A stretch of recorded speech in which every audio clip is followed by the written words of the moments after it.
Welcome to tales of Hollywood presents Freddy psycho doctor. इस film की कहानी बहुत अच्छी है जिसमें बहुत ट्विस्ट्स हैं और ये कहानी आपको बहुत पसंद आएगी। ये कहानी है एक ऐसे डॉक्टर की जो अपनी ज़िंदगी में बहुत अकेला होता है। वो एज 30s में होता है और उसकी अभी तक शादी नहीं हुई होती और 5 साल से उसने मैट्रिमोनियल साइट पर अपनी एक प्रोफाइल अपलोड की होती है, लेकिन अब तक उसे कोई भी पार्टनर नहीं मिला था। वो कैफे ब्लू में एक लड़की से मिलने के लिए जाता है क्योंकि वो लड़की पर उसकी प्रोफाइल देखकर उससे मिलने आई होती है। और वो लड़की जब फ्रेडी से बातें कर रही होती है तो फ्रेडी का ध्यान उसकी चेस्ट पर होता है, जिससे उस लड़की को काफ़ी ऑकवर्ड फील होता है और वो लड़की वहाँ से उठकर चली जाती है। रात को फ्रेडी अपने टॉयज को पेंट कर रहा होता है और उसके पास उसका पेट एक कछुआ होता है जिसका नाम हार्डी होता है और फ्रेडी उस कछुए को अपना दोस्त मानता है क्योंकि फ्रेडी का कोई अपना दोस्त था ही नहीं। तभी फ्रेडी को उसकी आंटी की कॉल आती है और उससे पूछती है कि उसकी डेट कैसी रही और फ्रेडी कहता है कि वो लड़की उसे छोड़कर चली गई और वजह क्या है वो नहीं जानता, यानी फ्रेडी की बात नहीं बन पाई। फ्रेडी की सोसाइटी में कपल रहता है जो कि लेट नाइट पार्टी करके आया करते थे और फ्रेडी उन्हें खिड़की से किस करते हुए देखता है और इस बात को कपल भी महसूस कर लेता है और फ्रेडी सोचता है कि उसकी पार्टनर उसको कब मिलेगी। फ्रेडी अपनी क्लिनिक पर जाता है और अपने एक बच्चे का इलाज करता है, तभी उसका सेलफोन बजने लगता है। कॉल अटेंड करता है तो एक लड़की बोलती है, वो कहती है कि मैंने उसकी प्रोफाइल देखी है, उसे अच्छी लगी है और लड़की उससे मिलना चाहती है और वो दोनों कैफे ब्लू में मिलने का प्रोग्राम बनाते हैं। फ्रेडी ब्लू कैफे में जाता है, उस लड़की का इंतजार करने लगता है और साथ ही टाइम भी देखने लगता है, लेकिन उसके बावजूद वो लड़की नहीं आती। फ्रेडी देखता है कि उसी कैफे में उसकी सोसाइटी के वो कपल और उसके दीगर साथी भी बैठे होते हैं। ये सब उन कपल ने फ्रेडी के साथ एक प्रैंक किया होता है और जब फ्रेडी वहाँ से उठकर जाने लगता है तो वो कपल उसको चिढ़ाने लगता है, लेकिन फ्रेडी उनको इग्नोर करके चला जाता है और कुछ नहीं कहता। रात को फ्रेडी एक शादी के फंक्शन में जाता है जहाँ पर आंटी उससे बातें करने लगती है। उसकी आंटी कहती है कि उसकी शादी की उम्र हो गई और फ्रेडी कब शादी करेगा। फ्रेडी अपनी आंटी को बताता है कि उसे अभी तक कोई लड़की नहीं मिल रही। तभी आंटी उसे कहती है कि सामने ब्लू ड्रेस में लड़की उसे घूर रही है, फ्रेडी जाए और जाकर उससे बात करे। फ्रेडी अपनी आंटी की बात मान लेता है और उस लड़की से बात करने के लिए उठ जाता है और फ्रेडी उस लड़की से पूछता है कि उसे क्यों देख रही थी और लड़की उसे बताती है कि वो उसे देख नहीं रही थी। तभी उस लड़की का शौहर उधर आ जाता है और फ्रेडी से कहता है कि यार वो फ्लर्ट कर रहा है।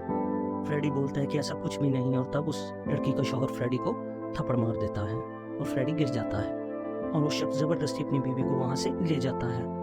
मार खाने के बाद फ्रेडी अपनी आंटी के पास जाता है और उनसे कहता है कि आपने मुझसे झूठ क्यों बोला। तब उनकी आंटी कहती है कि मैंने इसलिए कहा कि तुम्हारी प्रैक्टिस हो जाए। उसकी आंटी भी वहाँ से चली जाती है। रात को फ्रेडी जब सो रहा होता है तो फ्रेडी को उस लड़की की याद आने लगती है, मानो कि जैसे फ्रेडी को उस लड़की से प्यार हो गया। अगले दिन फ्रेडी जब अपने क्लिनिक पर होता है तो वही लड़की उसे मिलने आ जाती है और वो लड़की उसे बताती है कि उसकी फ्रेंड ने उसको फ्रेडी के पास रिकमेंड किया है। फ्रेडी उसका चेकअप करे और उसका वो मुतासरा दांत निकाल दे। फ्रेडी उस लड़की को देखकर काफ़ी अजीब सा बिहेव करने लगता है। फ्रेडी उस लड़की का दांत चेक करता है और लड़की से कहता है कि जाकर वो अपना दांत चेक करवा ले और कल वो उसका दांत निकाल देगा। फ्रेडी जब उस लड़की से उसका नाम पूछता है तो वो लड़की अपना नाम कायनास बताती है। फ्रेडी को उस लड़की के साथ प्यार हो जाता है, उस लड़की के साथ एक फैमिली के ख्वाब देखने लगता है। अगली सुबह वो लड़की फिर आ जाती है कि फ्रेडी उसका दांत निकाल दे। फ्रेडी कहता है कि वो उसे एनेस्थीसिया देगा ताकि उसे दर्द ना हो और आसानी से उसका दांत निकाल सके। फ्रेडी उसे ऑपरेशन रूम में लेके जाता है और जब वो बेहोश होती है तो फ्रेडी उसके पास करीब आता है और आहिस्ता से उसे आई लव यू कहता है। इसके बाद फ्रेडी उसका दांत निकालता है और ट्रीटमेंट कंप्लीट करता है। फ्रेडी उसकी फाइल से उसका एड्रेस निकाल लेता है ताकि बाद में उसे स्टॉक कर सके। रात को कायनास जब ब्लिंक आती है तो उसका शौहर उससे पूछता है कि वो देर से क्यों आई है। तब कायनास उसे बताती है कि वो अपना दांत निकलवाने के लिए गई थी। उसके बाद उसे उसकी एक दोस्त मिली और जिसके साथ वो चली गई। ये सुनकर उसके पति को बहुत गुस्सा आता है और वो कायनास को पीटने लगता है। ये सुनकर उसका शौहर से कहता है कि वो भूखा प्यासा है, उसे अपने शौहर की परवाह ही नहीं और कायनास बाहर मजे कर रही थी और वो कायनास को पूरी तरह पीटने लगता है और ये सब कुछ बाहर फ्रेडी अपनी कार से देख रहा होता है। ये सब देखकर फ्रेडी को इतना गुस्सा आता है और वो चाहता है कि जाकर उस बंदे को पीटे, लेकिन फ्रेडी ये नहीं कर सकता था और फ्रेडी अपने घर चला जाता है। रात को फ्रेडी जब सो रहा होता है तब उसे बचपन की एक बात याद आ जाती है। उसके बाप ने उसकी माँ को चीटर कहा था और उसकी माँ को मार दिया था और बाद में उसी गन से उसके बाप ने भी खुदकुशी कर ली थी और फ्रेडी ने अपने माँ बाप की मौत खुद अपनी आंखों से देखी थी, जिस वजह से फ्रेडी ट्रॉमाटाइज हो गया था और इसी वजह से फ्रेडी का कोई दोस्त नहीं था। अगले दिन फ्रेडी अपने क्लिनिक पर कायनास का इंतजार करता है लेकिन वो नहीं आती। इसके बाद फ्रेडी काइनास को फ़ोन करता है, उससे पूछता है कि वो क्यों नहीं आई। तब काइनास उसे बताती है कि उसका शौहर नहीं चाहता कि वो बाहर जाए, इसलिए वो चेकअप कराने के लिए नहीं आ सकती। ये सुनकर फ्रेडी उसे कहता है कि उसे मिलने के लिए उसके घर आ रहा है। काइनास मान जाती है, उससे मिलने के लिए आ जाती है। उसके चेहरे पर ब्रूजेस देखकर फ्रेडी समझ आता है कि उसके शौहर ने उसको पीटा है। इसके बाद वो दोनों आइसक्रीम खाते हैं ताकि काइनास रिलैक्स हो सके, और वो फ्रेडी काइनास से कहता है कि वो बेफिक्र है, उसका दांत ठीक हो जाएगा। फ्रेडी अब स्टाइलिश बनकर रहता है क्योंकि उसे काइनास से प्यार हो गया था। बन ठान कर ही काइनास के सामने जाया करता था। हर रात फ्रेडी काइनास के घर के बाहर रहता है ताकि उसे स्टॉक कर सके। एक रात को फ्रेडी उसके शौहर को घर से बाहर निकलता देखता है, जो कि जॉगिंग के लिए आया था। मौका देखकर फ्रेडी काइनास को कॉल करता है, उसे मिलने के लिए कहता है। काइनास कहती है कि कल वो दोनों मिलकर कॉफी पियेंगे। अब इन दोनों के दरमियान नजदीकियां बढ़ने लगती हैं और वो दोनों एक अच्छे दोस्त बन जाते हैं। थिएटर में फिल्म देखने के दौरान काइनास फ्रेडी को किस कर देती है क्योंकि वो भी उसे प्यार करने लगी थी, और वो जब घर जाती है तो फ्रेडी की कॉल्स का जवाब देना बंद कर देती है। अगले दिन फ्रेडी को उसकी फिक्र होती है तो काइनास के घर पहुंच जाता है, और जब काइनास फ्रेडी को देखती है तो उसके गले लग जाती है। फ्रेडी उसके चेहरे के निशानात देखकर समझ जाता है कि उसके शौहर ने उसको बड़ी बुरी तरह पीटा है।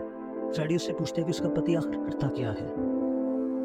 वो उसे बताती है कि उसका शहर एक कैफे रन करता है जिसका नाम ब्लू कैफे है, और फ्रेडी उसे बताता है कि वो अक्सर उस कैफे में जाया करता है। इसके बाद फ्रेडी काइनास को चुप करवाता है और वहाँ से चला जाता है। रात के वक्त उसकी आंटी प्रेसी की कॉल आती है, उससे पूछती है कि वो आखिर कब शादी करेगा। फ्रेडी उन्हें बताता है कि उसे एक लड़की मिल गई है और वो बहुत जल्द शादी कर ले। अगले दिन फ्रेडी काइनास से मिलता है, उससे कहता है कि उसके शौहर को रास्ते से हटाना पड़ेगा। काइनास हैरान होकर पूछती है कि किस बारे में बात कर रहा है। वो कहता है कि वो उसके शौहर को मर्डर कर देगा और फिर वो दोनों आराम से शादी कर लेंगे। काइनास उसे बताती है कि ऐसा करना बिल्कुल भी ठीक नहीं है। फ्रेडी के समझाने पर काइनास मान जाती है। रात को फ्रेडी सड़क अच्छी तरह मुआयना करता है। उस सड़क पर उसका शौहर जॉगिंग किया करता है। रात को सड़क सुनसान होती है, लेकिन उस सड़क पर एक बैगर भी सो रहा था। अगले दिन उसके घर के बाहर आकर फ्रेडी उसके शौहर का इंतजार करता है। जब उसका शौहर सुनसान रोड पर पहुंचता है तो फ्रेडी उसे हिट करके चला जाता है। उसका पति मदद के लिए बुलाता है तो फ्रेडी गाड़ी को बैक करके उसे दोबारा मार देता है, जिससे उसके पति की वहीं पर मौत हो जाती है।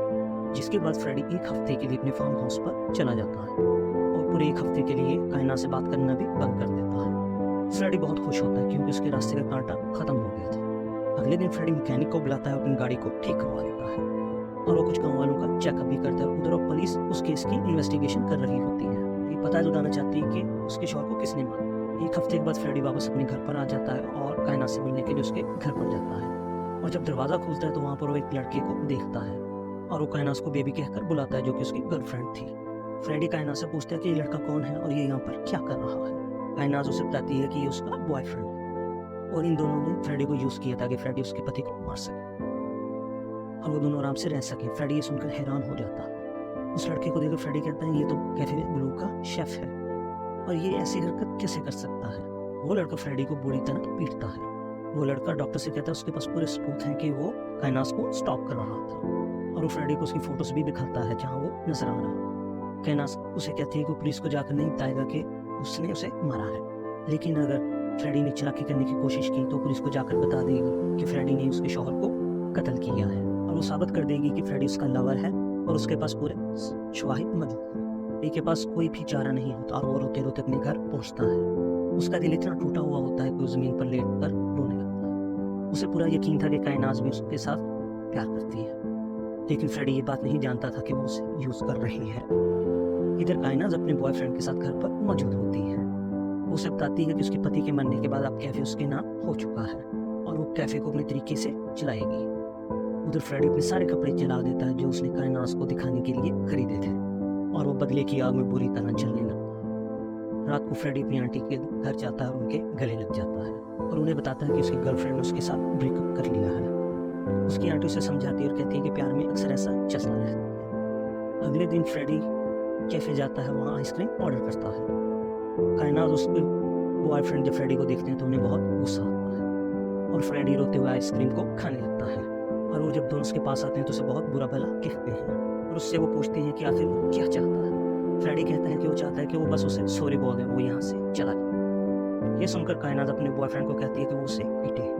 उसका बॉयफ्रेंड फ्रेडी को पीटता है और कहता है कि यहाँ से चला जाए वरना वो पुलिस को सब कुछ बता देगा सबूतों के साथ। फ्रेडी को ये सब बहुत बुरा लगता है और वो प्लानिंग करने लगता है। वो काइनास की सारी डिटेल्स निकालता है जो उसने उसे बताई थी।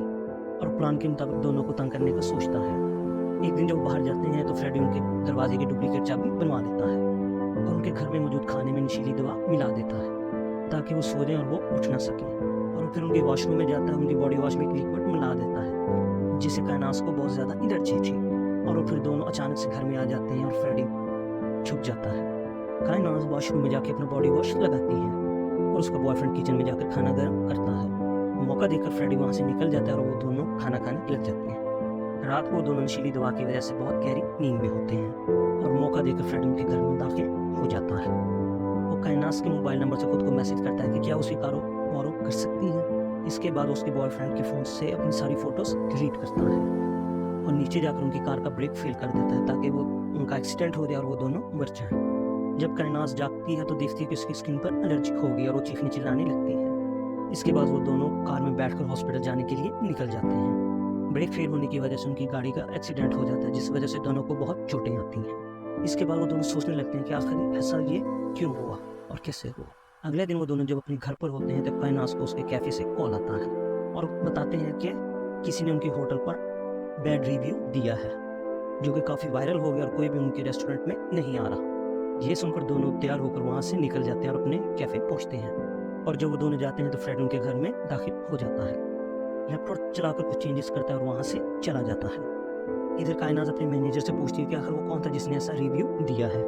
उसका मैनेजर उसको बताता है कि खाने में लिजर्ड मिली थी जिसने ये रिव्यू दिया और उस शख्स ने वो रिव्यू पोस्ट कर दिया और वो वायरल हो गया। तभी कायनात फेसबुक ओपन करती है और देखती है कि उसके बॉयफ्रेंड ने उसकी नेक्ड फोटो डाली हुई है। ये देखकर कायनात अपने बॉयफ्रेंड से पूछती है कि आखिर उसने ऐसा क्यों किया। तो उसका बॉयफ्रेंड हड़बड़ाकर बोलता है कि उसने ये पोस्ट नहीं की। उसका बॉयफ्रेंड कहता है कि यकीनन ये सब फ्रेडी ने किया होगा। ये सुनकर कायनात अपने मैनेजर को फोटो दिखाती है और पूछती है कि क्या ये वही शख्स था जिसने रिव्यू दिया था। तो उसका मैनेजर कहता है जी यही था। इसके बाद वो दोनों फ्रेडी से मिलने जाते हैं और फ्रेडी ने पहले ही पुलिस को कॉल कर दी थी। जैसे ही वो दोनों फ्रेडी के घर जाते हैं तो रेमंड बुरी तरह से फ्रेडी को पीटने लगता है। फ्रेडी उनसे बोलता है कि वो बस उनसे सॉरी चाहता है और वो फिर से ऐसा काम नहीं करेगा, लेकिन रेमंड नहीं रुकता और उसे बहुत बुरी तरह पीटने लगता है। तभी वहाँ पर पुलिस आ जाती है, उन दोनों से पूछती है कि आखिर वो दोनों ऐसा क्यों कर रहे हैं। तब कायनात रोते हुए पुलिस को बताती है कि फ्रेडी ही है वो शख्स जिसने उसके पति को मारा था। वो एक स्टॉकर है, वो उससे प्यार करता था और इस बात को उनके पास सबूत भी है और वो उसे सबूत दिखाने वाले हैं। तब रेमंड अपने फ़ोन को अनलॉक करता है और पुलिस को तस्वीर दिखाने ही लगता है, लेकिन हैरान हो जाता है कि उसके मोबाइल में कोई तस्वीर है ही नहीं जिनसे उनकी बात साबित नहीं होती। और पुलिस वाला कहता है कि फ्रेडी एक रेप्यूटेड डॉक्टर है और वो बिल्कुल भी ऐसा काम नहीं कर सकता। और वो फ्रेडी से पूछता है कि अब उन्हें इनके साथ क्या करना चाहिए। फ्रेडी पुलिस वाले से कहता है कि वो कोई भी कंप्लेंट फाइल नहीं करना चाहता। ये सुनकर पुलिस वाला उन दोनों को वहाँ से भगा देता है और फ्रेडी से कहता है कि अगर ये दोनों फिर उसे परेशान करें तो उससे रब्ता। जब वो दोनों अपने घर जाते हैं तो फ्रेडी को परेशान करने का प्लान बनाते हैं। अगले दिन फ्रेडी अपनी आंट से मिलने जाता है और अपनी आंट से पूछता है कि उसके बाप ने उसकी माँ को क्यों मारा था। तब उसकी आंट बताती है उसका बाप बहुत शकी था जिसने उसकी माँ को भी मार डाला और खुद को भी मार डाला। रात को फ्रेडी अपने घर जाता है तो देखता है कि वहाँ पर सारा सामान बिखरा पड़ा है और वो समझ जाता है कि जरूर रेमंड का काम। फ्रेडी को वहाँ एक बुलेट भी मिलती है जो कि मैसेज था कि अगर वो उनसे उलझेगा तो वो उसे मार डालेंगे। ये देखकर फ्रेडी कायनात को कॉल करता है और उनसे कहता है कि उन्होंने उसके घर पर बुलेट छोड़ी है और फ्रेडी ने उनके घर पर सांप छोड़ रखा है इसलिए वो बचकर रहे। ये सुनकर दोनों डर जाते हैं और एक लॉज में जाकर रहने लगते हैं। इसके बाद वो दोनों फ्रेडी को कॉल करते हैं और उससे पूछते हैं कि क्या उसे उसका पेट मिला। फ्रेडी अपने पेट को ढूंढने लगता है लेकिन उसका पेट उसे कहीं पर नहीं मिलता। इसके बाद वो दोनों फ्रेडी से कहते हैं कि उन्होंने उसका सूप बनाया और पी लिया जो कि बहुत मज़ेदार था। ये सुनकर फ्रेडी को बहुत गुस्सा आ जाता है और वो सीसीटीवी देखता है जहाँ पर वो दोनों नजर आ रहे थे और उसका पेट अपने साथ लेकर चले गए थे। ये देखकर फ्रेडी को बहुत गुस्सा आता है और वो रोने लगता है। अगले दिन फ्रेडी फार्म हाउस पर कॉल करते सफाई करने वाले से कहता है कि उसका फार्म हाउस साफ करके खाली कर दे और चला जाए क्योंकि वो अपने दोस्तों के साथ वहाँ पर एंजॉय करने के लिए आने वाला है। फिर फ्रेडी बैगर के पास जाता है, उसे कुछ पैसे देता है और कहता है कि पुलिस के पास जाए और जाकर बयान दे। बैगर पुलिस के पास जाता है और पुलिस वालों को बताता है कि उसने उस रात मर्डर होते हुए देखा था, बल्कि जिस गाड़ी से मर्डर हुआ था वो गाड़ी किसी और की नहीं बल्कि डॉक्टर फ्रेडी की है। यह सुनकर पुलिस पूछताछ करने के लिए फ्रेडी के पास जाती है जहाँ फ्रेडी उन्हें बताता है कि हाँ वो गाड़ी उसी की ही थी, क्योंकि उस गाड़ी को फ्रेडी नहीं रेमंड चला रहा था, क्योंकि रेमंड कायनात का बॉयफ्रेंड है और रेमंड ने उसी पति को रास्ते से हटाने के लिए उसका मर्डर किया। और सबूत के तौर पर पुलिस वालों को कायनात का मैसेज भी दिखाता है और जब वो कार वापस आई तो उस कार पर खून का निशान हुआ था। गाड़ी टूटी हुई भी थी। पुलिस वाले समझ आते हैं कि कायनात ने ही अपने हस्बैंड का मर्डर करवाया है फ्रेडी उन्हें बताता है कि वो दोनों से परेशान करते हैं ताकि वो पुलिस को कुछ ना बताए।